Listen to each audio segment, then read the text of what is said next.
The usher in a new year will also be adding dozens of new laws to the books in Louisiana. Some of them were welcomed more than others, and some fall more on the controversial side. Our Whitney Miller looks at the passing of House Bill 648 and why it might be challenged in the coming year. House Bill 648 effectively bans gender-affirming care for trans minors in Louisiana. It's a bill that Governor John Bel Edwards called unconstitutional, and it's why he vetoed it at last summer's legislative session. Supporters of the bill say it's meant to protect minors from making life-altering decisions before their brains are fully developed. In Edwards' note to veto the bill, he said it's an attack on transgender children, saying, quote, "The legislature has overstepped its authority and is interfering in critical health care decisions that only parents should make in consultation with their children and their children's physicians and psychologists," end quote. The legislature overrode the governor's veto, passing the bill into law.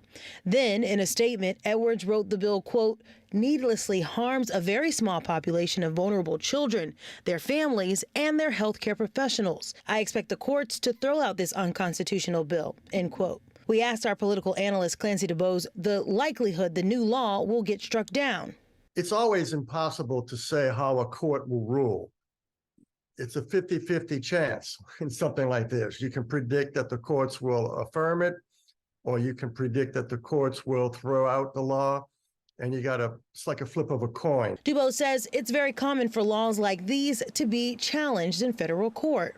And at that point, it's really a question of how well it's lawyered and how well it's defended, and which court you're in and which circuit you're in. But ultimately, these things might wind up to the appellate court or even to the U.S. Supreme Court, and that's where it ultimately will be decided. He says no matter what the court decides politically, the state of Louisiana could soon see more of these kinds of bills. Regardless of how you feel about these bills, I think citizens should pay very close attention to them and weigh in on them on however they feel. Whitney Miller, WWL, Louisiana.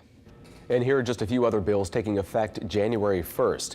House Bill 337 will eliminate a minimum for child support awarded. House Bill 579 will require pet insurance agencies to better define coverage.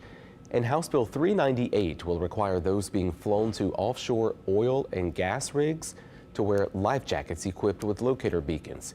You can read more about all of these new laws going into effect right now on our website, WWLTV.com.